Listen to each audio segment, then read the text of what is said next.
인천 서구 여소장님 피살 사건을 계기로 국민의 70%가 살고 있는 공동주택에서의 갑질 사례를 소개해드리고 일부의 갑질이 왜 주민 전체의 피해로 돌아올 수도 있는지에 대해서 알아보도록 하겠습니다.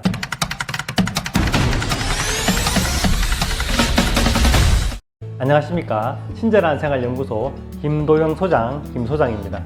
오늘은 지난 영상에서 소개했던 인천 서구 연희동에서 일어난 여성관리소장 피살 사건 이외에 공동주택 즉 아파트에서 벌어지고 있는 각종 갑질 등을 정리해 보도록 하겠습니다. 지난 인천 서구 영상 안 보신 분들은 친절한 생활연구소 채널 구독 누르고 확인해 보면 찾을 수 있고요. 지금 머리 위에 있는 이 링크 따라가거나 영상 끝쪽에 나오는 링크로 확인할 수 있습니다. 그 전에 여러분이 보고 계신 친절한 생활연구소 채널 구독과 좋아요 누르고 시작하겠습니다. 혹시 방송 보다가 생각나는 의문점이 있다면 댓글로 남겨주세요. 성실히 답변 드리도록 하겠습니다. 본격적인 아파트 갑질 이야기 들어가기 전에 인천 서구 관리소장 피살 사건 내용을 간단하게 살펴보면 관리비 통장 비밀번호와 통장 인감을 대표이장 마음대로 변경하려는 것을 사망한 관리소장이 지난 한 달간 3번이나 다시 정상으로 돌려놓는 신경전이 있었습니다. 이런 일이 가능했던 것은 아파트 관리비 통장을 개설할 때 아파트 대표회의 명의로 사업자 등록을 하게 되는데 이때 대표자로 대표회장이 들어가는 경우가 많아서입니다.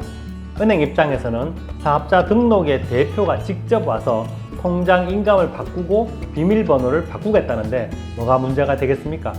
하지만 문제는 이 통장이 대표회장 개인 통장이 아니라는 데 있죠.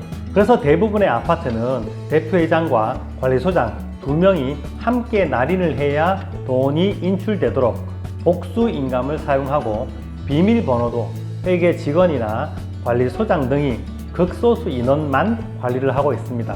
그런데 이 모든 것을 대표회장 혼자 독차지하게 되면 금융사고가 생길 수 있습니다.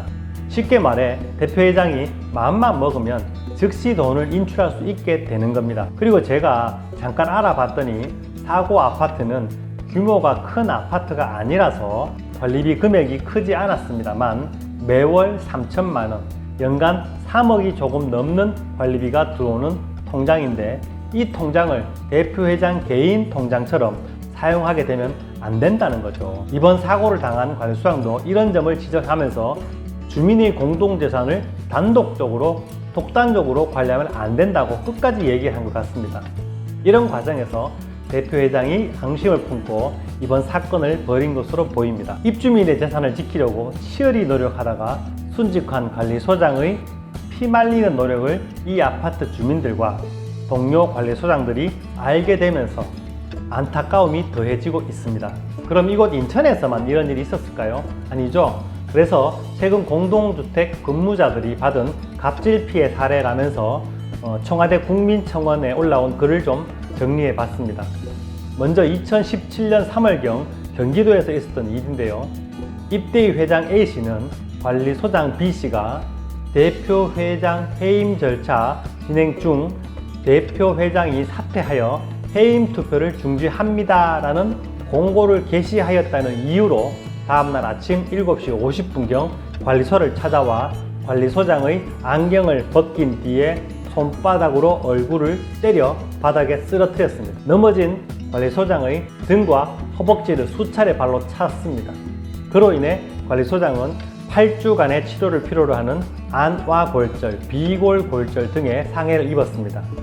대표회장은 2017년 8월 상해죄로 법원으로부터 징역 8월, 집행유예 2년을 선고받았습니다.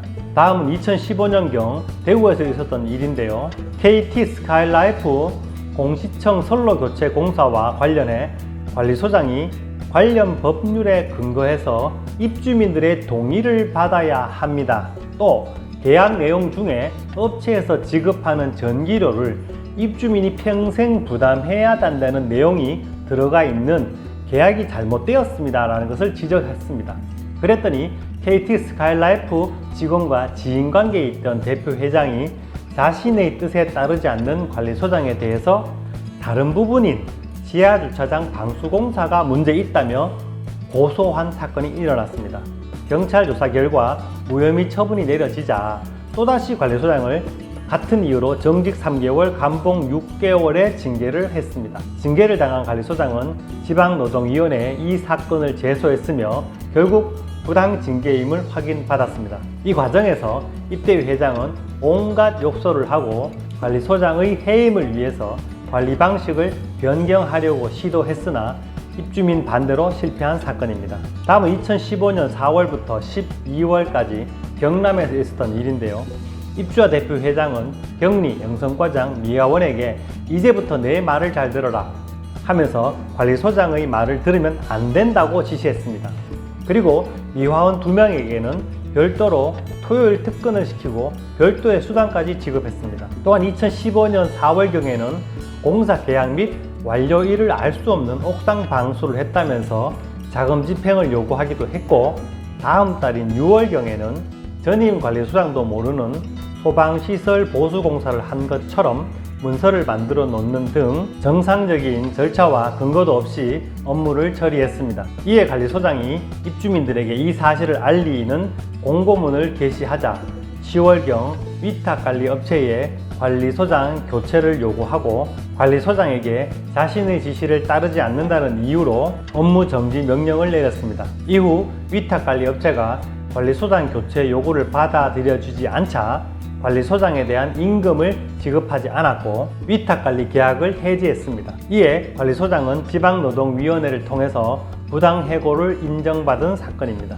다음은 2018년 3월 19일 경기도에서 있었던 사건으로 한 입주민이 인근 재개발 아파트 공사에 항의하는 현수막 문구에 자신이 원하는 문구를 써놓지 않았다는 이유로 관리소장과 직원을 주먹과 손바닥으로 때린 사건입니다. 그런데 위 현수막 문구는 입주자 대표회의에서 회의를 통해 결정한 것으로 관리소와는 무관한 사건이었습니다. 다음은 2018년 3월 28일 서울에서 있었던 이야기인데요. 외벽 도장 공사를 할 예정인 아파트에서 입주민 한 명이 본인 세대의 외벽에 실리콘 공사도 함께 해줄 것을 요구하였습니다. 그런데 실리콘 공사는 도장 공사와 달리 별도의 업체를 선정하여야 된다는 말을 전하자 전화를 끊고 10분 후에 관리소로 찾아와서 바로 관리소장의 멱살을 잡고 뺨을 때렸습니다. 그 뒤에 삐삐삐 삐삐삐삐 등의 욕설과 함께 의자를 들어서 관리소장에게 던지려고 하다가 다른 직원들이 말려서 그만둔 사건이었습니다. 이 사건은 중량경찰서에 폭언, 폭행 등으로 고소되었습니다. 다음은 2018년 4월 경기도에서 일어난 사건인데요. 당시 대표회장인 A씨는 2번의 대표를 해서 다시 대표가 될 수 어려운 중임 제한 규정에 걸려 있었습니다.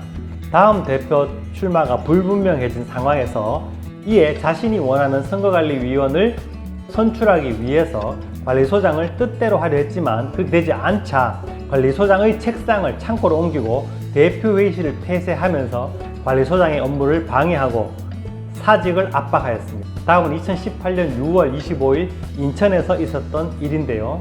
입주민이 중1 된 자녀가 엘리베이터에 갇히자 입주민과 할머니가 화를 참지 못하고 출근하던 관리소장을 보자마자 뺨을 때리고 발로 허리 부분을 차고 머리채를 잡아서 흔들어서 전치 4주가량의 외상을 입힌 사건이었습니다. 다음은 2019년 1월 15일 인천에서 있었던 일인데요. 공개입찰 과정에서 관리소장이 4대 보험 완납 확인서의 작은 글씨를 미처보지 못하고 입찰이 무효로 생각된다며 회장에게 보고하였습니다. 이후 업체가 4대 보험 완납 확인서를 다시 제출하여 문제없음이 확인되자 관리소장에게 일부러 유찰시킨 것이 아니냐며 컵에 든 물을 뿌리고 검지와 엄지를 이용해서 관리소장의 목을 밀어 제치는 방식으로 폭행한 사건입니다.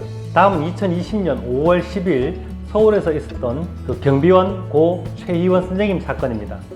주차 관리에 대한 불만을 제기하면서 경비원에게 사직을 강요하고 폭행을 하여 코뼈가 내려앉는 등 고 최희원 씨가 극단적 선택을 한 사건으로 가해 입주민은 현재 구속 상태로 재판을 받고 있습니다. 다음은 2020년 6월경 서울에서 있었던 일인데요. 입주자 대표 회장은 횡주관 막힘 사고의 원인이 나무 뿌리라는 직원과 관리소장의 말을 믿을 수가 없다며 보수 공사를 하지 않고 직원과 관리소장에 대해서 삐삐삐삐삐 라는 폭언과 함께 직원을 고소한 사건입니다.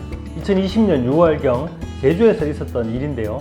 대표회장이 관리소장과 직원이 한정금침수당을 횡령했다며 폭언하면서 고소를 했으나 무혐의 처분되었습니다. 이후에 관리소장이 대표회장을 모욕, 폭행, 명예훼손 등으로 고소했고 그중 일부가 인정되고 나머지는 무혐의 처분되자 이번에는 대표회장이 관리소장을 허위사실 유포 및 직원에게 갑질을 했다는 사유로 징계해 버렸습니다. 다음은 2020년 8월 울산에서 있었던 일인데요. 입주민의 자녀가 주의 안내문이 있음에도 이를 보지 못하고 엘리베이터 미세 돌출 부분에 손이 베어 다친 사건이 있었습니다.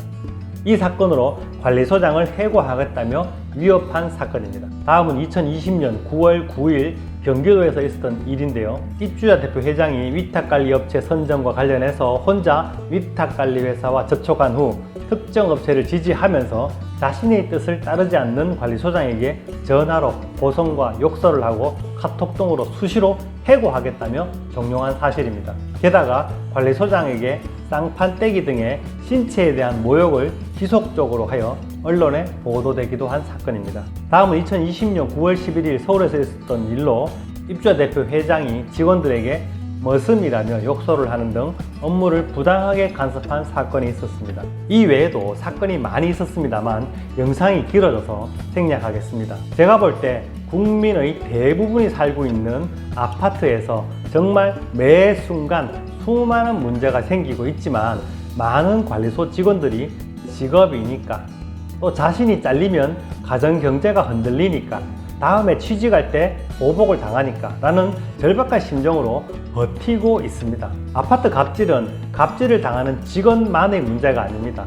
갑질 때문에 불법 주차 차량을 하나를 단속하지 않는다면 또는 갑질 때문에 대표 회장이 관리비 통장 인감과 비밀번호를 독차지하는 것을 그냥 내버려 둔다면 그 피해는 반드시 모든 주민에게 돌아갈 것입니다. 그래서 아파트 갑질을 막아야 되는 겁니다. 오늘 준비한 영상은 여기까지입니다. 좋은 내용 또는 좋은 정보를 얻었다면 오른쪽에 구독과 왼쪽에 좋아요 버튼 한번 눌러주시는데 돈 들지 않습니다. 시간 2초 정도 걸립니다. 그럼 친절한 생활연구소 김도영 소장, 김 소장 물러가겠습니다. 감사합니다.